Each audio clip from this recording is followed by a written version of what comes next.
Gloire à Dieu. Voilà, amen. Je voudrais vous parler d'une histoire, une histoire que tout le monde a entendu parler, l'histoire d'Adam et Ève. Adam et Ève, Adam avait été créé par Dieu, Adam avait été fait pour marcher avec Dieu, et il y a un cantique qu'on chante souvent, qui dit que tu as été créé pour louer l'Éternel. Et on a été créé pour vivre avec Dieu. Et tout allait bien jusqu'à là. Seulement voilà, il est venu, comme on l'appelle, l'homme en pantoufle. Il est venu, Satan. Son nom veut dire celui qui divise. Et j'aimerais vous dire que Satan, son but a été de diviser l'homme avec Dieu. Et peut-être c'est ton cas ce soir, ou peut-être même que tu es une chrétienne, peut-être que tu es divisé avec Dieu. Peut-être que tu es rétrograde, je ne sais pas. Je me laisse conduire par Dieu. Et je suis convaincu, amen, que la parole peut faire l'effet d'un cœur. Satan avait détruit la communion entre Dieu et l'homme. L'homme était privé de la gloire de Dieu. Pourquoi? La Bible va dire cela. Il dit, Ésaïe 59, verset 2. Il dit, ce sont vos péchés. Ce sont vos péchés, ça a été mon péché, qui mettent une séparation entre vous et Dieu. L'homme était avec Dieu. L'homme vivait avec Dieu. L'homme avait tout pour aller bien. Quelle meilleure place, hein? Quelle place qu'il avait Adam. Il était bien, il vivait dans la présence de Dieu. Mais seulement voilà, l'ennemi est venu et il a voulu apporter la division. L'ennemi est venu, il a voulu apporter le chaos. Et j'aimerais te dire, peut-être c'est ton cas ce soir à toi, peut-être que tu es dans le chaos, peut-être que tu es sans Dieu. Un cœur sans Dieu est malheureux. Amen. La Bible dira que heureux l'homme à qui le péché est pardonné. Heureux l'homme qui marche avec Dieu, heureux l'homme qui a Jésus dans son cœur. J'aimerais dire que la Bible dira, Romains 3, 23, il dit car il n'y a pas de distinction. Ce soir, Jésus ne fait pas de différence. Amen. Distinction veut dire différence. Il n'y a pas de distinction. Tous et toutes ont péché et sont privés de la gloire de Dieu. Et la Bible va aller plus loin et il va dire que le salaire du péché, c'est la mort. Le salaire du péché, c'est la mort. Alors voilà dans quelle position on se trouve. On se trouve qu'on a péché, on se trouve qu'on vivait sans Dieu. Et la Bible dit que le salaire du péché, c'est la mort. Comment faire? Comment on peut faire? Je ne vais pas vous apprendre l'évangile, vous le connaissez plus que moi. Vous êtes sûrement tous plus anciens que moi. Mais je suis obligé d'apporter la Bible. Amen. Comment on fait? L'homme est séparé de Dieu. Le péché veut dire manquer de but. Le péché veut dire vivre sans Dieu. Quelqu'un qui fume, c'est pas le péché. Quelqu'un qui fume, qui se drogue, c'est la conséquence du péché. C'est la conséquence qui vit sans Dieu. Et quand quelqu'un vit sans Dieu, excusez-moi le terme, c'est comme une bête. Le péché prend possession. On ne peut pas s'en sortir. Payon disait que le péché, c'est comme un fou sorti de l'agile. Le péché te domine, le péché est plus fort que toi. On ne peut pas s'en sortir. On ne peut pas s'en sortir sans Dieu. L'homme est esclave de quoi? De ce qui a triomphé de lui. Et le péché avait triomphé de nous. Le péché sûrement a triomphé de toi ce soir. Et il dit que le séjour des morts, Job 24, verset 19, engloutit quoi? Ceux qui pêchent. Le séjour des morts engloutit quoi? Ceux qui vivent sans Dieu. Ceux qui pêchent, ceux qui vivent sans Dieu. Et excuse-moi, mais ta destinée, on ne croit pas à la prédestination. Mais si toi, tu meurs sans Dieu, j'aimerais te dire que tu vas droit à l'enfer. C'est vrai. Je suis jeune, je vous respecte à tous. Mais je suis obligé de dire la vérité. Ouais. Tu vas droit à l'enfer. Tu vas droit dans un mur. Tu vas droit au chaos, à la destruction. Parce qu'il ne te fera pas cadeau. Il ne te fera pas cadeau. Il dit que le séjour des morts engloutit ceux qui pêchent. Le malheur poursuit ceux qui pêchent. Et le malheur te poursuit. Et peut-être c'est ton cas, le malheur te poursuit parce que tu vis sans Dieu. Ou parce que tu t'es éloigné de Dieu. Parce que tu t'es éloigné de Dieu. Parce que tu vis loin de Dieu. Le malheur te poursuit. L'angoisse te poursuit. La dépression te poursuit. L'angoisse te poursuit. Les liens te poursuivent. Ouais. Tu ne peux pas t'en sortir. Tu es lié. Pourquoi? Parce que je le répète, tu vis sans Dieu. On ne peut pas s'en sortir sans Jésus. Oui, Seigneur. L'homme est perdu. Il ne peut pas se racheter. Vous savez quand on commet une faute, moi quand je commets une faute, ça m'est arrivé déjà, comme un enfant commet une faute, et bien il essaie de se racheter. Il va vers son père, il essaie de se racheter. Et même ça peut le faire entre nous. Des fois ça m'est arrivé de faire du mal à bras, tu essaies de te racheter. Des fois tu fais le mal à un frère, tu essaies de te racheter. Et l'homme, ne peut pas se racheter. On peut se racheter entre nous. On peut se racheter. Je te fais mal là-bas. Mais mon frère, si je me rachète, je vais essayer de te faire montrer ma repentance. Il va me pardonner. Mais la Bible dit qu'avec Dieu, c'est pas comme ça. La Bible dit que le rachat de leur âme est cher. Et il n'aura jamais lieu. Il n'aura jamais lieu. Tu ne peux pas payer ta dette. Donc Anthony, tous ont péché, donc j'ai péché. Qui n'a jamais péché? Qui n'a jamais menti? Donc en gros, tu me dis que je suis pécheur, tu me dis que je vis sans Dieu, et tu me dis que le rachat de mon âme est cher et n'aura jamais lieu. Comment je fais? Donc je vais droit dans le mur, je vais droit à l'enfer. Et c'est ça l'évangile. C'est pour ça qu'on préclame l'évangile, la bonne nouvelle. Ce qui est impossible aux hommes. Et c'est impossible à toi. Est possible à Dieu. Et le plan de la grâce rentre en action. Le plan de la grâce rentre en action. Jésus va dire, Dieu va dire ce mot, et il va dire dans ma miséricorde, j'ai eu pitié de toi. Et l'autre version va dire, dans ma miséricorde, j'ai eu compassion de toi. Et à un moment donné, on voit que Jésus, il descend d'une barque, il est là, et il voit la foule qui est devant lui, il descend de la barque, et il dit qu'il les voit comme des brebis sans berger. Là, il dit que Jésus ne pointe pas un regard méchant, il ne les juge pas, il dit qu'il fut ému. Ému de compassion. Et ce soir, Jésus est ému de compassion pour toi. Il est ému de compassion pour toi qui t'es éloigné de Dieu. Il est ému de compassion. La Bible dira, Ésaïe 59, verset 20, un rédempteur vient pour Sion, pour ceux de Jacob, pour qu'ils se convertiront de leurs péchés, ils détourneront leur voie. Vous savez, le mot repentance, le mot conversion, c'est pas, ça veut dire simplement tourner le dos. On change de voie, on fait un demi-tour. Le mot repentance veut dire demi-tour. C'est-à-dire que je vais mettre selon la convoitise, selon les désirs de ma chair. Il dit, vous vivez selon comme bon vous semblez. Il dit, mais détournez-vous. Et ce soir, Alléluia. Dieu t'appelle à te détourner. Amen. Dieu t'appelle à venir à lui. Dieu t'appelle à venir à lui. Amen. Et Romains 5, verset 20, il dit que là où le péché a abondé, la grâce de Dieu a surabondé. Et peut-être que tu te dis, j'en ai trop fait, sûrement. J'en ai trop fait. Dieu a vu, je suis tombé de Dieu, je reviens. Ou je suis rétrograde. Ou peut-être je suis allé trop loin dans mon péché. J'aimerais te dire que là où le péché a abondé, la grâce de Dieu a surabondé. Et ce soir, il y a la grâce de Dieu. Ce soir, ne détourne pas ton regard. La Bible dit, lorsque je tourne mes regards vers Jésus, lorsque je tourne mes regards vers lui, mon visage resplendit de joie. Ne regarde pas Pierre ou Paul. Ne regarde pas le pasteur. Ne regarde pas les frères. Regarde Jésus. Regarde celui qui t'a aimé. Regarde celui qui veut ton berger. Regarde celui qui a payé la dette pour toi. Et personne n'a révisé 1 euro pour toi. Personne n'a révisé 1 euro sur ma vie. Personne n'a remis 1 euro sur Anthony. Mais Jésus a misé son sang. Le Seigneur a payé la dette pour moi. Il n'y avait rien à faire pour ma vie. J'étais un garçon voué à la drogue. J'étais un garçon voué à la destruction. J'étais jeté. J'ai pas honte de le dire. J'étais jeté. Ma mère quittait avec mon père. J'étais dans un foyer. Mon foyer brisé. Et j'étais seul. Aucun de ma famille se drogue. Et moi, je me suis drogué. Moi, qui jugeais mon père, moi qui disais, et après de son foyer, à cause de l'alcool, je vois qu'il le pointait du doigt. Je fais pire que lui. Pourquoi? On ne peut pas se défaire. On ne peut pas s'en sortir. Le péché est plus fort que nous. Le péché, c'est une bête. Le péché te domine. L'homme est esclave de ce qui a triomphé de lui. Le péché avait triomphé de moi. J'étais perdu. Et j'aimerais te dire que ce soir, la grâce de Dieu est là. J'ai envie de dire, je l'ai trop fait. J'ai envie de dire, personne ne peut rien pour moi. Je voudrais te parler de quelqu'un. Je voudrais te parler de Lazare. Lazare était mort. Qui plus que Lazare ce soir? Il n'y a pas plus que Lazare ici. Lazare était mort. Et Jésus dit, allez au tombeau. Et il va dire, roulez la pierre. Et ce soir, je te le dis à toi, roule la pierre. Jésus te le dit, si tu entends sa voix, n'endurcis pas ton cœur. Et il te dit, roule la pierre, c'est-à-dire, fais un pas vers moi.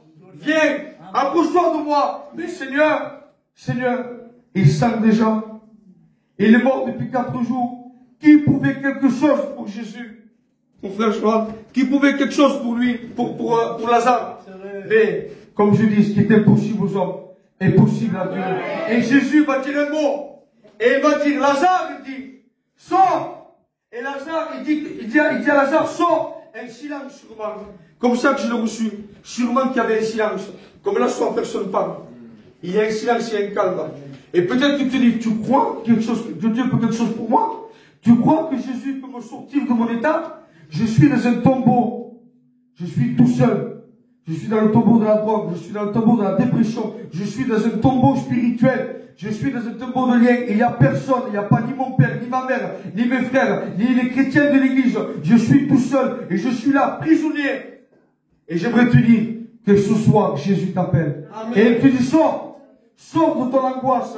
Sors de ta dépression. Sors de ton péché. J'aimerais te dire que la grâce est là.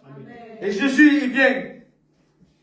J'aimerais te donner un verset, le plus beau verset. Je dis le plus beau verset de la Bible. Il n'y a pas le plus beau verset. Mais c'est un peu notre verset préféré. Il dit que car Dieu, Amen, a tant aimé le monde. Il t'a tant aimé, Jésus. Il t'a tant aimé, Dieu, qu'il a donné. Il a donné, Amen. Personne ne donne ici. Il n'y a rien de gratuit dans le monde. Il dit, mais Jésus, il dit que Dieu a donné son Fils unique. Il est unique, Jésus. Comme disait mon frère Abraham en priant, il a donné le seul, Emmanuel. Il a donné le seul. Il dit que Jésus est précieux, il est unique. Il est unique, il dit que Dieu l'a donné. Personne donne son fils. Personne donne sa fille pour quelqu'un d'autre. On ne le donnerait même pas pour un frère en chair. On ne le donnerait même pas. Eh bien, Jésus l'a donné, excusez-moi, pour des étrangers. Jésus l'a donné pour des contraires. Qu'est-ce que tu dis, Anthony? On était contraires à Dieu. Parce que le péché mettait une séparation entre nous et Dieu. Les Samaritains, avec les Juifs, n'avaient pas de relation. C'est-à-dire, c'est comme des contraires. Quand tu es contraire, eh bien, même une voiture, tu ne peux pas lui acheter. C'est une affaire d'avoir 500 euros. Non, on est contraire, on ne peut pas l'acheter. Eh bien, Jésus est venu à la Samaritaine, à quelqu'un qui était contraire à lui, quelqu'un qui était contraire. Et il est venu. Et ce soir, il est là.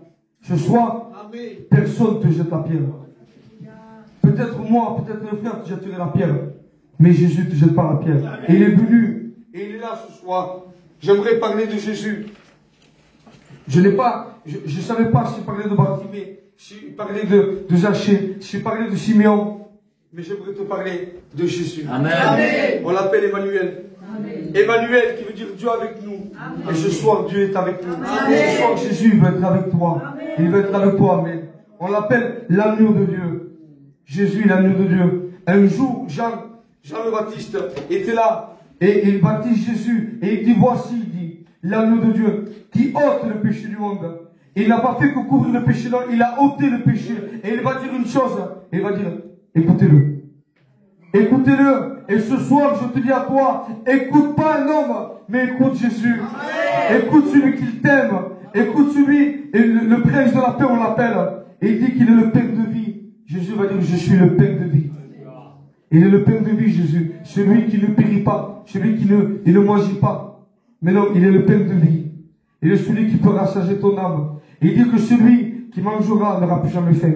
Celui qui boira de cette eau n'aura plus jamais soif. Tu peux aller chercher dans le monde. Il n'y a rien qui peut combler ton cœur. Sois intelligent, sois intelligente. J'avais 20 ans quand je me suis converti. 20 ans. Excusez-moi. Mais on peut être intelligent aussi à 20 ans. 20 ans. Et j'étais comme ça. Et j'étais, comme je vous dis, j'étais dans ma maison. Ma femme m'avait quitté. Pourquoi? Parce que je vivais dans mon péché. J'avais voulu faire un cambriolage, moi. Elle me dit, ben non, elle me dit, si jamais tu vas faire ça, eh bien, on se quitte. Moi, je vais aller à l'assemblée. Elle est arrivée quand même. Hein? moi, je vais aller à l'assemblée, nous. Elle avait une chaussure, elle mettait le carton. Il a fait, je vais te dire, non. Moi, je ne veux pas ça. Elle me dit, tu n'es pas un homme. Tu es un homme si tu vas faire la ferraille, et si tu vas à l'assemblée. Je vais à la ferraille, je vais à l'assemblée, toi. Gloire à Dieu. Hein? Je bénis Dieu. C'est beau. Il faut rester simple dans l'évangile. Je comprends pas. Ces femmes qui excitent leur mari avant de la drogue. Ils se régalent que leur mari peut plus se font tuer. Vous êtes à rien du tout. Et eux, vous écoutez. excusez-moi, je suis comme ça, ils sont marginaux. Je dis la vérité, je dis la vérité. Je dis la vérité, amen. Je ne fais pas la peine, je dis la vérité. Que mon oui soit oui. Il dit, amen. Amen, amen. On vient une temps que le monde court à sa traduction. Et moi j'avais 20 ans, j'ai dit Seigneur. Et j'avais lu un livre qui dit que quand on n'appartient pas à Dieu, en gros c'est quelqu'un qui raconte ce témoignage. Quand on n'appartient pas à Dieu, sinon, eh ben on appartient au diable. On ne peut pas servir de maître à la fois. Et moi je disais non, enfin, moi je ne veux pas l'assembler. Mais moi quand je vois un pain poupon, mettons, je lui donne 5 euros. Moi si un cousin à moi il déménage, je vais l'aider. Je suis un garçon comme ça. À la base, je suis gentil, moi. Je suis brave. Hein. Mais moi, je croyais que d'être gentil, ça t'ouvre le ciel. Le ciel ne s'ouvre pas avec ta gentillesse. La Bible dit, il n'y a pas un juste, pas même un seul. Le meilleur des hommes, son cœur est comme un buisson d'épines. Le meilleur des hommes, son cœur est comme un buisson d'épines. Je vous demande pardon. Mais les pensées qu'on a eues, Dieu les a vues. Moi, je n'ai pas commis de meurtre. Combien de fois ça me l'a fait? Vous n'êtes pas les fous. Combien de fois tu t'es disputé avec quelqu'un et tu rentres chez toi et tu te vois, excusez-moi, prendre une batte de baseball et aller et par derrière lui mettre un coup, le tuer jusqu'à la mort. Dieu a vu ta pensée. Meurtrier. Je demande pardon. Dieu a vu toutes tes pensées. Et si on mettrait, comme disaient mes frères, un rétroprojecteur ici, et toutes nos pensées, on va les mettre là. On part tous en courant. Et donc, vous comptez vous mettre devant Dieu, vous comptez venir devant Dieu. Seigneur, je vais aller à l'assemblée. Seigneur, pardonne-moi. Non. Sans le sang de l'agneau. Sans le sang de Jésus. Si tu n'as pas été lavé et purifié par le sang de l'agneau, tu ne rentreras pas au ciel. La Bible dit que si son sang me lave, je serai plus blanc que la neige. Plus blanc que la neige. J'ai été à la neige, moi. Je connais. J'étais à la neige. Essayez de regarder la neige, tu ne peux pas la regarder. Voilà. Tu t'ébrouilles. Je voulais un jour partir en intégration au ski. J'avais à la neige. Tu es obligé de mettre des lunettes de soleil. Tu peux pas, c'est éblouissant. Alors comment on peut être plus blanc que la neige? C'est quelque chose de divin. C'est miraculeux. C'est quelque chose qui vient du ciel. C'est quelque chose qui n'est pas en capacité humaine. Et tu n'es pas en capacité de te laver. Tu n'es pas en capacité d'être pardonné. Mais ce soir, la grâce de Dieu est là. Tu as simplement à lui dire amen. Tu as simplement à lui dire oui, Seigneur. Sois vrai envers toi-même. Sois vrai envers toi-même. Le fils prodigue était loin de Dieu. Le fils prodigue était loin de son père. Mais il rentra lui-même. Et il était vrai. Il était vrai avant. Il dit qu'il rentra lui-même. Et il dit, j'irai vers mon père. Et je lui demanderai pardon. Est-ce que le père lui a laissé le temps de demander pardon? Là-bas, les frères nous enseignaient qu'Abraham a offert son fils en sacrifice. Abraham a offert son fils en sacrifice. Mais Abraham n'a pas offert. Est-ce qu'il a offert? Alors pourquoi il dit qu'il a offert? Parce qu'il a fait de son cœur. Comme lui, il est là, il va, et il va pour le faire. Dieu le dit, allez, stop, tu l'as fait. Et le fils prodigue, dans son cœur, j'irai vers mon père. Je lui demanderai pardon. Et ce soir, si tu es comme le fils prodigue, tu n'as pas besoin que je laisse la place au frère Anchel pour faire l'appel pour prier pour toi. Si ce soir-là, tu dis, je demanderai pardon, mon Dieu. Si ce soir, tu prends la résolution, maintenant, là, pendant que je te parle, de dire oui, pardon, Seigneur. Pardon que je me suis éloigné de toi. Pardon que je me suis pris intelligente pour croire que je pouvais vivre sans toi. Et bien maintenant, Dieu te pardonne. Amen. Maintenant, son sang te purifie. Maintenant, j'aimerais te dire que tu te crois capable, tu te crois te connaître, tu ne te connais même pas toi-même. Un jour, mon pasteur c'est Abraham. Un jour, il y avait un homme qui avait acheté une Ford. Un homme qui avait acheté une Ford. Cet homme, il dit que il roula. Et il dit que cet homme, il tombe en panne. On ne sait pas pourquoi. Abraham, il le sait, sûrement qu'il le sait. On ne sait pas pourquoi. Cet homme est tombé en panne.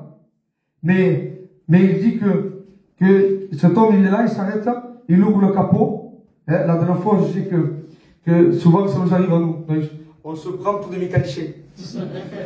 Et nous, ça nous arrive, ça. Et toi, qu'est-ce que tu fais, toi? Tu ouvres le capot. Attends, et elle fait, qu'est-ce qu'il y a? J'ai rien. J'ai rien, attends, c'est rien. Non, mais c'est rien. Et toi, tu vas dans la poche, ça, moi. Et toi, tu lèves le capot. Et elle te dit, alors? Je te dis, c'est rien. Attends, mais si vous regardez. Mais tu connais pas la panne. T'es pas mécanicien. Excuse-moi. T'es pas Dieu. Tu connais pas ce qui peut changer ta vie. Qui mieux que Dieu peut changer ta vie. Et ce homme est là, il cherche la panne, il sait pas comment faire. Mais un jour, il dit qu'à un moment donné, il vient avec quelqu'un, il se garde. Il dit qu'il s'arrête, il descend, et il va vers lui. Il dit, monsieur, vous êtes en panne? Il dit, oui, monsieur, ça fait 2 heures que je cherche la panne, je ne l'ai pas trouvée. Ça fait 2 heures, je cherche la panne, je ne trouve pas, et tu ne trouves pas peut-être toi, là, ce qu'il y a dans ton cœur, dans ta vie qui ne va pas. Mais il dit que l'homme, il dit, monsieur, laissez-moi faire, rentrez dans la voiture. Mais monsieur, vous êtes plus pour qui? Parce que c'est ce que vous faites avec Dieu. Mais non, viens à moi. Venez à moi, vous tous qui êtes fatigués, chargés, et je vous donnerai du repos. Et toi, tu vas, venez à moi à la drogue. Venez à moi à l'alcool. Venez à moi dans les cachets pour dormir. Venez à moi là-bas. Et toi, tu te dis, je connais la situation et je vais l'arranger moi-même. Et voilà comment tu es. Voilà comment tu fais. Et cet homme dit, monsieur, rentrez. Et il rentre, et lui, il connaît. Et lui, il vient, il fait quelque chose. Il touche un bouton, je sais pas. Et il dit démarre. Boum, ça démarre. Monsieur, il sort. Comment vous avez fait, monsieur? Il dit, ça fait 2 heures, ça fait 3 heures, je suis là. J'ai pas trouvé la panne. J'ai cherché, j'ai pas trouvé Gilon. J'ai pas trouvé, je sais pas comment vous avez fait. Et il dit, monsieur, il dit, je m'appelle Henry Ford. Cette voiture, c'est moi qui l'ai construite. Cette voiture, c'est moi qui l'ai construite. Cette voiture, je l'ai dessinée, je l'ai préparée. J'aimerais te dire que Dieu t'a créé. J'aimerais te dire que Dieu connaît les cheveux que tu as sur la tête. Est-ce que tu peux dire combien tu as de cheveux? Il n'y a pas de cheveux. Est-ce que tu peux dire combien il y a de cheveux? Tu ne peux pas le dire. Dieu le connaît. Est-ce que tu peux dire le plus profond de ton cœur? Tu ne peux pas. Dieu le sait. La Bible dit que le cœur de l'homme est un abîme. Et l'homme cherche à combler son cœur. Il croit le connaître, il a vu ça, il cherche à le combler. Il cherche à le combler avec la drogue. Il cherche à le combler avec l'alcool. Il cherche à le combler avec tout ce qu'il y a sur ce monde. J'aimerais te dire que le cœur de l'homme est un abîme. Il est un abîme. Tu ne peux pas le combler. C'est un abîme. Et toi, tu es là, tu cherches de le combler. Alors tu prends ça, tu le mets là, la drogue, l'alcool, les cachets, les mariages. Regardez, comme je vous dirais, c'est pas mal. Et toi, tu te prends ça de ta conscience. Je vais acheter un terrain. Pour moi, mes enfants, mes petits-enfants. Mais c'est beau, c'est honorable. Ça ne comble pas ton cœur. Je n'ai pas dit que c'est un péché. Ça ne va pas combler ton cœur. Rien, Noël, ne comblera pas ton cœur. Les repas, la famille, rien ne va combler ton cœur. Rien ne pouvait combler mon cœur. Je vous le promets. Le seul qui a pu combler mon cœur, c'est Dieu. J'aimerais vous dire quelque chose. Un jour, j'étais là-bas et je me disais, mais comment Dieu est grand? Et sinon, je regardais et voilà, j'ai un peu été à l'école. Et je regardais un reportage. Et moi, je suis passionné de reportage.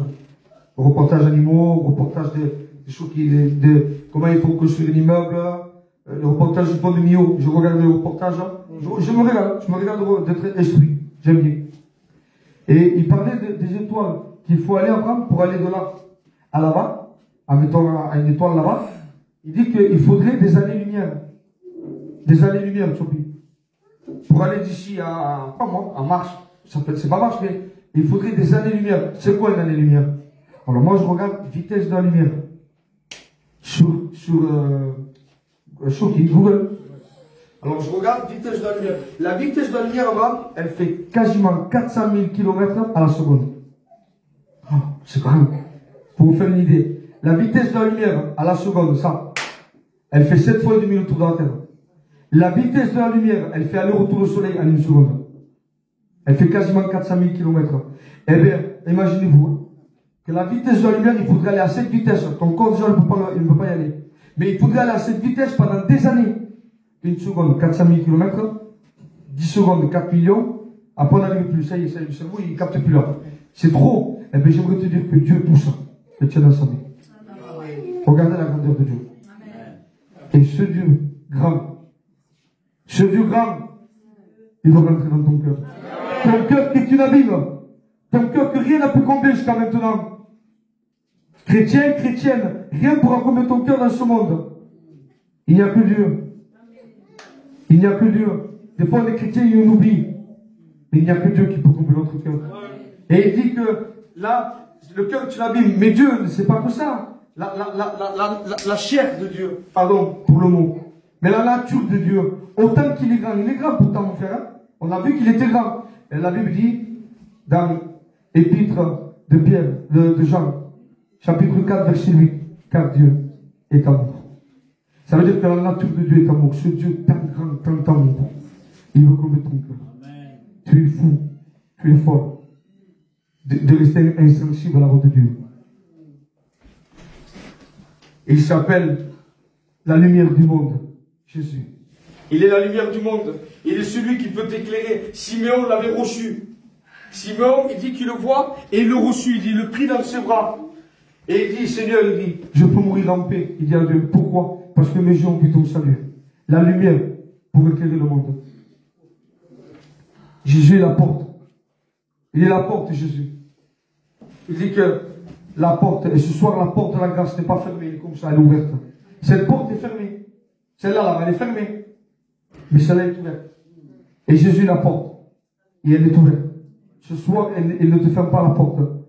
La Bible dit, si quelqu'un rentre par moi, il sera sauvé. Il est le chemin. Il est la vérité, c'est la vie.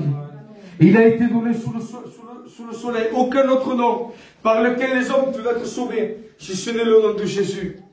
On peut apporter que ça. Jésus, Jésus. Amen. Un fils nous est donné. Un sauveur nous est né. On l'appellera le Père éternel, le conseiller, le prince de la paix, l'admirable. Il est admirable, Jésus. On l'appellera l'ami fidèle. On l'appellera le témoin fidèle dans l'Apocalypse. Il est le témoin fidèle. Il ne change pas. J'aimerais vous dire que si des fois, comme mon frère Manuel, comme des fois on passe des problèmes, des fois on a passé des problèmes, et des fois, oui les frères sont là, mais des fois les frères ne sont pas là. Des fois on est tout seul. Je me regarde coucher. La Christelle de votre vie, fais pas l'homme, hein? Je ne l'écoute pas.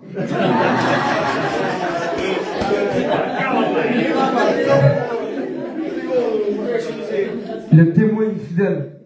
Le témoin fidèle. Un jour, il y avait un homme, un chrétien. C'était un chrétien de l'Amérique latine. Il s'appelait Juan. Et cet homme dit qu'il était là, il allait à l'église. Et il était souvent au fond de la salle. Personne ne faisait qu'à lui. L'histoire nous dit que les gens priaient. Parce que maintenant, on fait des prières prédication. On fait des prières ou des piques ou des prédications. Et il dit que cet homme se levait. Et personne ne faisait qu'à lui. Il se levait. Il disait, Seigneur, Juan est aquí. Des choses. Seigneur, Jean est là. C'était sa prière, mon frère Joanne. Et ça se fait. Avant, il s'assied. Personne ne faisait qu'à lui. Personne ne l'intéressait pas. Il ne savait pas chanter. Il ne priait pas bien. Il était un peu simple pour être. Non, personne ne faisait qu'à. Mais Dieu ne faisait qu'à. Il est l'ami fidèle, le témoin fidèle. Il dit l'histoire que cet homme rentre à l'hôpital. Il rentre à l'hôpital. Et il est tout seul. Pas le pasteur l'a visité. Pas les diacres, pas les chrétiens. Personne ne l'a visité. Et même sa famille. Il dit que l'histoire nous dit que cet homme est là. Et il est triste. Et cet homme, il dit qu'il est là, il est endormi. Il fait noir. Et il dit que l'histoire nous dit qu'il entend la porte. Il dit, mais qui c'est? Qui est-ce? Qui c'est? Il dit, Juan, Jésus est aquí. Amen. Amen. J'aimerais te dire que là où personne n'est avec toi, là où tu es délaissé le soir, là où tu es tout seul, ni ton père, ni ta mère, ni les frères de l'église, ni même tes enfants, ni ton mari, ni ta compagne, quand tu passes un problème, quand personne ne te comprend. Ça m'arrive des fois de expliquer un problème à elle, elle ne me comprenait pas. Je ne comprends pas. Ça m'arrive des fois qu'elle me dit quelque chose, comment vous savez, je vois qu'il souffre. Je ne la comprends pas. Maman, mais Mais c'est normal, on n'est que des hommes. Ça va? On n'est que des hommes. J'aimerais vous dire que le seul qui peut faire quelque chose pour toi, le seul qui t'aime, le seul qui te comprend, c'est Jésus. Amen. Il est la paire d'un grand prix. J'aimerais vous dire qu'il est celui qui tient ses promesses. C'est quoi la promesse de Dieu? Venez à moi, vous tous qui êtes fatigués, chargés, et moi je vous donnerai le repos. C'est quoi la promesse de Dieu? Quand un malheureux crie, l'Éternel l'entend. Et il en délivre de toutes ses détresses. La promesse de Dieu, c'est quoi? Je m'en vais vous préparer une place, afin que là où je sois, vous y soyez vous aussi. Dieu est bon, Dieu est fidèle. Dieu ne manque pas à sa promesse. Et si la promesse tarde, attends-la. Si la promesse tarde, attends-la. Sûrement, elle va s'accomplir. Pourquoi? Parce que ce n'est pas un homme qui te l'a dit. Il n'est pas un homme pour mentir. Il est pour se repentir. C'est Dieu. C'est Dieu qui te l'a dit. Voilà, amen. Je ne vais pas aller plus loin, ils vont me tuer. Mais j'aimerais seulement dire cela. Jésus est bon. Jésus est bon. D'être un chrétien, je vous le promets, ça me fait du bien de parler de Jésus. Même en tant que chrétien, en tant que Jésus, pas un message d'enseignement, pas un message d'exhortation, pas un message d'encouragement. Jésus. Jésus. Il est bon, Jésus. Je voudrais dire seulement un dernier texte qui dit que, il dit dans Romains 5, verset 8, regardez ce qu'il dit. Il dit que mais Dieu prouve son amour. Il nous a prouvé son amour à tous. Autant qu'on soit païen, autant qu'on soit chrétien. Et il nous a prouvé son amour envers nous. En ce que lorsque nous étions encore des pécheurs, Christ est mort pour nous. Amen. Que Dieu vous bénisse.